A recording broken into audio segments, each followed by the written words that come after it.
Good evening friends, मैं doctor नीलम आपका अपने चैनल स्टडी एंड रिसर्च में स्वागत करती हूँ।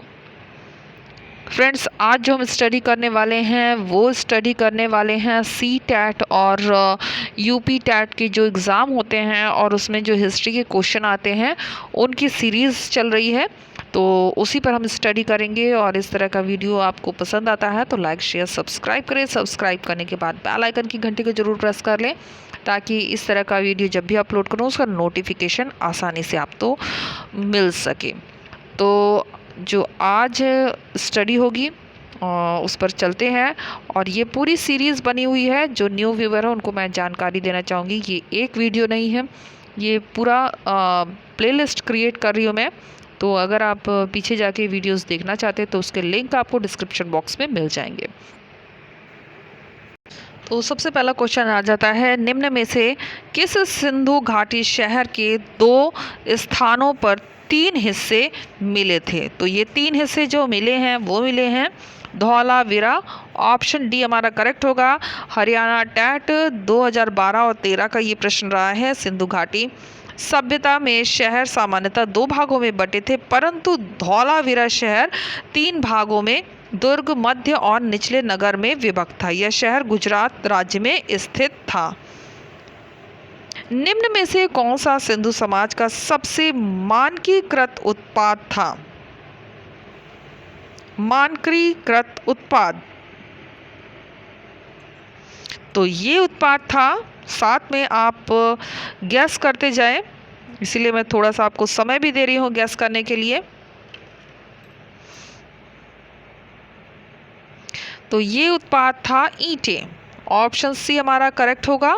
और हरियाणा टैट 2012-13 का ये प्रश्न रहा है। सिंधु समाज का सबसे मानकीकृत उत्पाद ईंटें थी। सभी प्रकार की ईंटें निश्चित अनुपात में बनाई गई थी। इनकी लंबाई, चौड़ाई और मोटाई का अनुपात 4:2:1 था। रोम के साथ दक्षिण भारत के व्यापार का सजीव वर्णन करने वाला ग्रंथ है, तो वह ग्रंथ कौन सा है?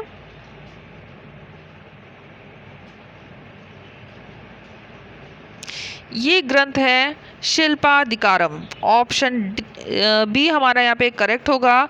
और ये भी हरियाणा टैट 2012-13 का प्रश्न रहा है। रोम के साथ दक्षिण भारत के व्यापार का सजीव वर्णन करने वाला ग्रंथ शिल्पाधिकारम था। इस ग्रंथ का लेखक इंग्लो अदिगल था। इस ग्रंथ का नायक कोवलन और नायिका कन्नगी थी। नेक्स्ट क्वेश्चन, निम्न में से कौन सा कथन असत्य है यानी इनकरेक्ट है?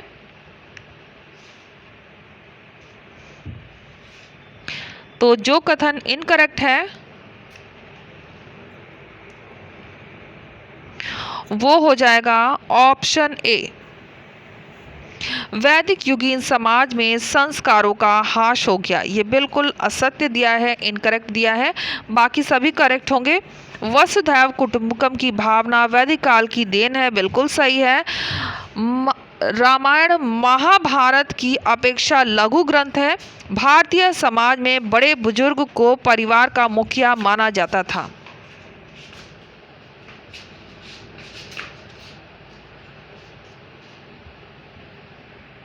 और ये प्रश्न रहा है राजस्थान टैट 2012 का, वैदिक युगीन समाज में संस्कारों की प्रगति हुई न कि संस्कारों का ह्रास हुआ। तो इसके अकॉर्डिंग अगर हम जाते हैं तो हमारा जो ऑप्शन ए है बिल्कुल सही है। नेक्स्ट क्वेश्चन पर आ जाइए, निम्नलिखित में से कौन सी सभ्यता हड़प्पा सभ्यता की समकालीन थी? हड़प्पा सभ्यता की समकालीन,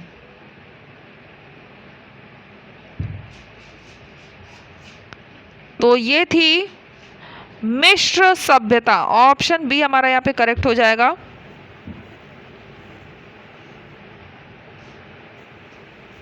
तो मिश्र की सभ्यता हड़प्पा के समकालीन थी। मिश्र सभ्यता स्थल से हड़प्पा कालीन वस्तुओं के अवशेष प्राप्त हुए जो समकालीन होने का साक्ष्य प्रस्तुत करते हैं। नेक्स्ट क्वेश्चन, वर्णों में जातियां क्यों उत्पन्न हुई जो भारतीय समाज को संगठित करने का आधार बन गई?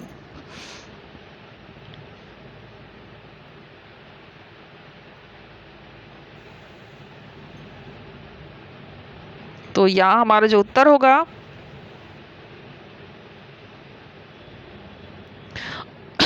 सॉरी, यहाँ हमारा जो उत्तर होगा वो हो जाएगा ऑप्शन डी।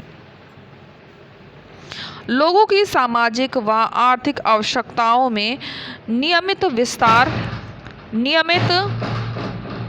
लोगों की सामाजिक व आर्थिक आवश्यकताओं में नियमित विस्तार के कारण नए कौशल से संपन्न लोगों की जागरूकता थी। तो ऑप्शन डी हमारा यहाँ पे करेक्ट होगा। CTET 29 जनवरी 2012 का ये प्रश्न रहा है। व्याख्या देख लेते हैं। लोगों की सामाजिक व आर्थिक आवश्यकताओं में नियमित विस्तार के कारण नए कौशल से संपन्न लोगों की जरूरत थी। इस कारण वर्णों में जातियों की उत्पत्ति हुई जो समाज को संगठित करने का आधार बन गई। सिंधु घाटी सभ्यता के किस स्थान की सर्वप्रथम खुदाई की गई? सर्वप्रथम खुदाई की गई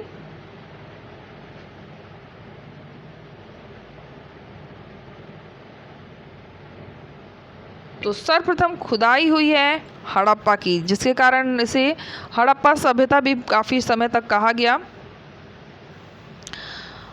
छत्तीसगढ़ टैट एग्ज़ाम 2011 का ये प्रश्न रहा है। सिंधु घाटी सभ्यता में सर्वप्रथम खुदाई हड़प्पा स्थल पर की गई। 1921 में दयाराम साहनी के द्वारा इस स्थल की खुदाई की गई। हड़प्पा स्थल की प्रथम उत्खनन के कारण इस सभ्यता को हड़प्पा सभ्यता के नाम से भी जाना जाता है, जबकि हड़प्पा नामक टीले पर का सर्वप्रथम उल्लेख चार्ल्स मैनसन द्वारा किया गया। हड़प्पा सभ्यता का संबंध किस विदेशी सभ्यता से था? किस विदेशी सभ्यता से था?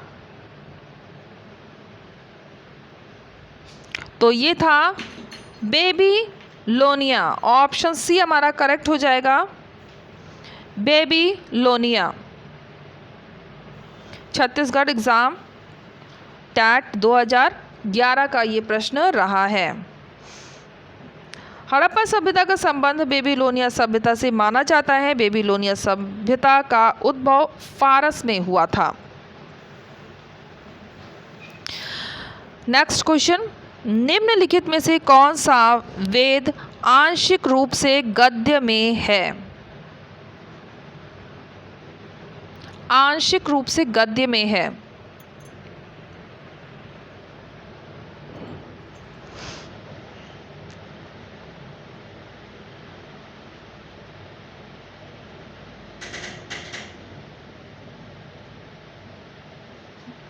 तो आंशिक रूप से जो गद्य में है वो हो जाएगा यजुर्वेद। ऑप्शन बी हमारा करेक्ट होगा।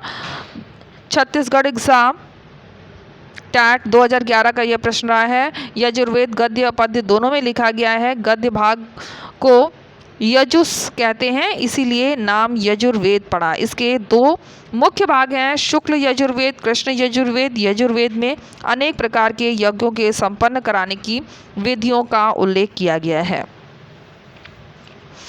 निम्नलिखित में से किस सैंधव स्थल से अग्निकुंड के साक्ष्य मिले हैं? अग्निकुंड के साक्ष्य कहाँ से प्राप्त हुए हैं? तो अग्निकुंड के जो साक्ष्य हमें प्राप्त हुए हैं वो मिले हैं कालीबंगा से। राजस्थान टैट 31 जुलाई 2011 का यह प्रश्न रहा है। सैंधव स्थल कालीबंगा से अग्निकुंड के साक्ष्य पाए गए हैं। यह स्थल राजस्थान के गंगानगर जिले में घग्गर नदी के किनारे स्थित है। इस स्थल की खोज 1952 में अमला घोष के द्वारा की गई एवं V.K. थापर और V.V. लाल द्वारा 1961-62 में उत्खनन किया गया। यहाँ से हड़प्पा, पूर्व हड़प्पा तथा उत्तर हड़प्पा काल के अवशेष प्राप्त होते हैं। किस हड़प्पा कालीन इमारत से सर जॉन मार्शल ने विश्व का एक अद्भुत निर्माण कहा? किसे विश्व का एक अद्भुत निर्माण कहा है?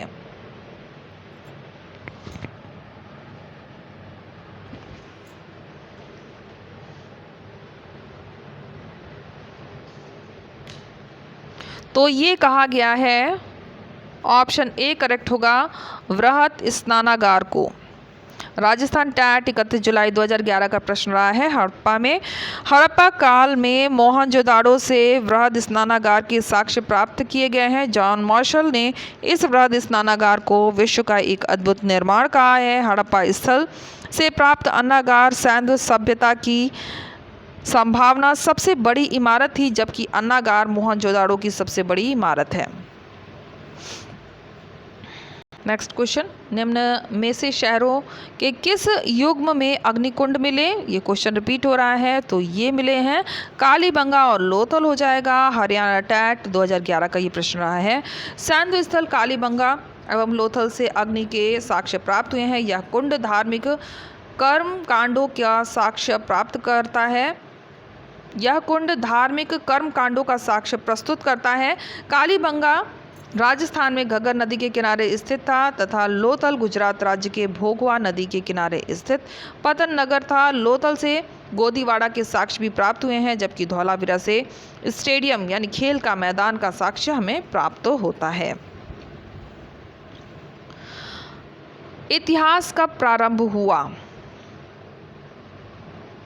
इतिहास कब प्रारंभ हुआ? तो ये प्रारंभ हुआ है जब मानव सभ्यता का प्रारंभ हुआ, वहीं से हमारा इतिहास प्रारंभ हुआ। पंजाब टैट 2011 का प्रश्न है। मानव की उत्पत्ति तथा मानव सभ्यता का प्रारंभ के साथ ही इतिहास प्रारंभ हो जाता है। इतिहास को हम 3 भागों में विभाजित करते हैं, एक तो प्राक ऐतिहासिक काल, अर्ध ऐतिहासिक काल और ऐतिहासिक काल।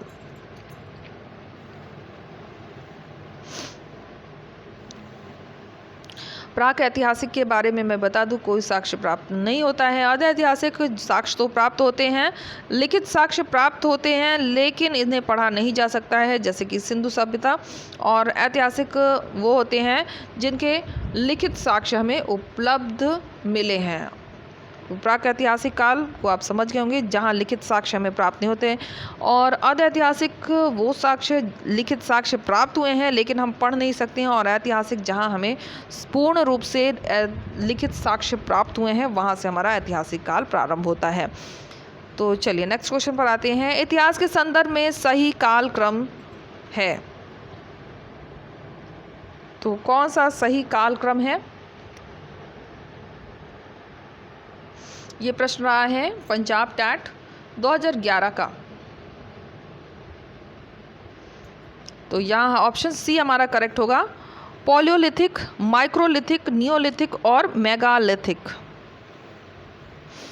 इतिहास का सही कालक्रम पॉलियोलिथिक यानी पुरापाषाण काल, माइक्रोलिथिक मध्य पाषाण काल, नियोलिथिक नवपाषाण काल, मेगालिथिक वृहद पाषाण काल हो जाएगा। और पुरापाषाण काल इसकी शुरुआत प्रति नूतन युग में हुई। भारत में सर्वप्रथम पुरापाषाण कालीन चट्टानों की खोज रॉबर्ट ब्रूसफुट ने 1863 में की। और मध्यपाषाण काल, इस काल की मुख्य विशेषता लघु उपकरण था, माइक्रोलिथिक इसीलिए बोलते हैं, इस कारण इस युग को माइक्रोलिथिक भी कहा जाता है। नवपाषाण काल, नवपाषाण काल शब्द का प्रयोग सर्वप्रथम सर वॉन ल्यूबक ने अपनी पुस्तक प्रागैतिहासिक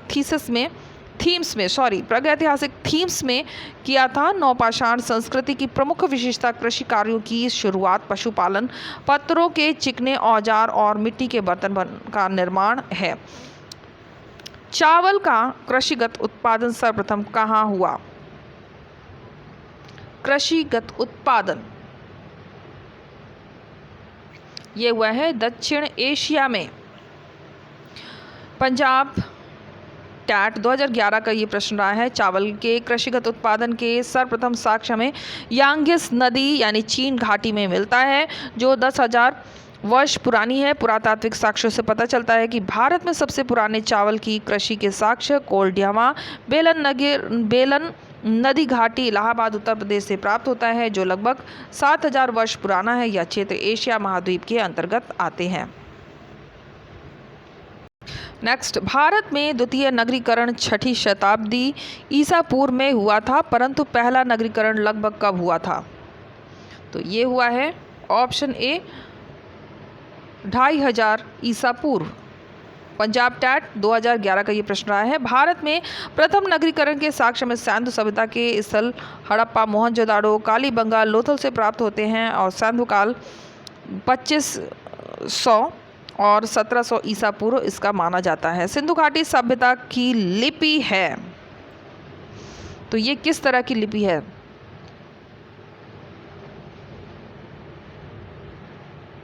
तो इसमें हम उत्तर देंगे अवांछनीय।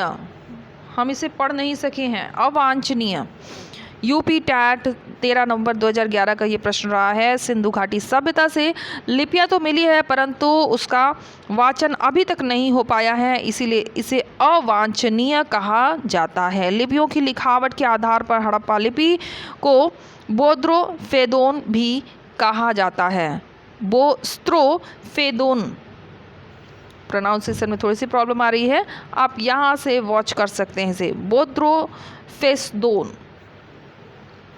हड़प्पा के लोग प्रयोग करना नहीं जानते थे, तो किस चीज़ का प्रयोग करना नहीं जानते थे? लोहे का प्रयोग करना ये नहीं जानते थे। और ये भी यूपी टैट 13 नवंबर 2011 का प्रश्न है। हड़प्पा के लोगों को लौह धातु की जानकारी नहीं थी। हड़प्पा काल में मुख्य धातु कांसा थी, इसीलिए इसे कांस्य युगीन सभ्यता भी कहा जाता है। लोहे के प्रथम प्रयोग का साक्ष्य अतरंजी खेड़ा उत्तर प्रदेश से प्राप्त होता है, जो लगभग 1000 ईसा पूर्व की है। निम्न में से किस समूह की भाषा को भारत में सबसे अधिक लोग बोलते हैं? तो जो बोली जाती है वो हो जाएगा भारतीय आर्य भाषा। यूपी टैट 13 नवंबर 2011 का प्रश्न है। भारतीय आर्य समूह की भाषा भारत में सर्वाधिक बोली जाती है। लगभग 2900 वर्ष पूर्व आरंभिक नगर और मोहनजोदाड़ो कई कारणों से समाप्ति के कगार पर आने लगे। निम्न में से कौन सा उन उपकरणों में से एक नहीं है? यहाँ पे आप ऑप्शन देख पा रहे होंगे।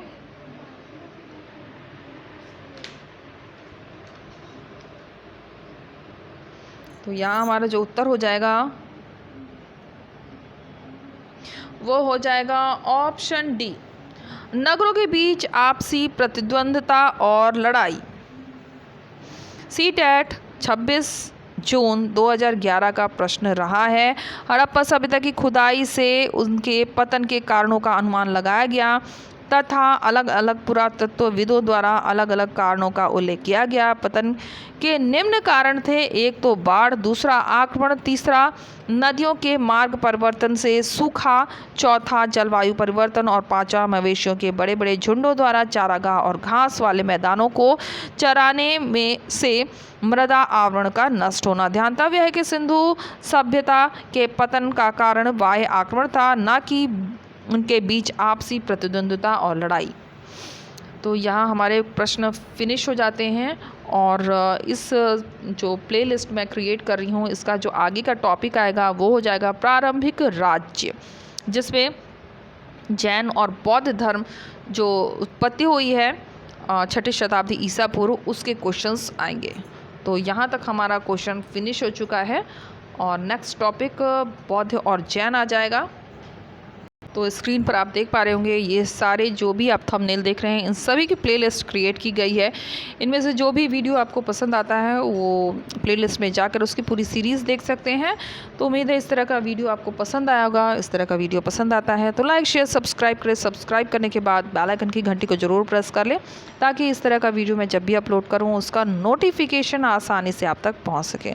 और फ्रेंड्स ये वीडियो आपको मिलने वाला है मॉर्निंग में, तो बाय मिस्टेक मैंने गुड इवनिंग कहा है, तो फिर से गुड मॉर्निंग आप सभी को। और मैं कोशिश करूँगी कि आपको जो वीडियोस है वो मॉर्निंग में ही प्रोवाइड करूँ। तो okay friends, take care and bye bye.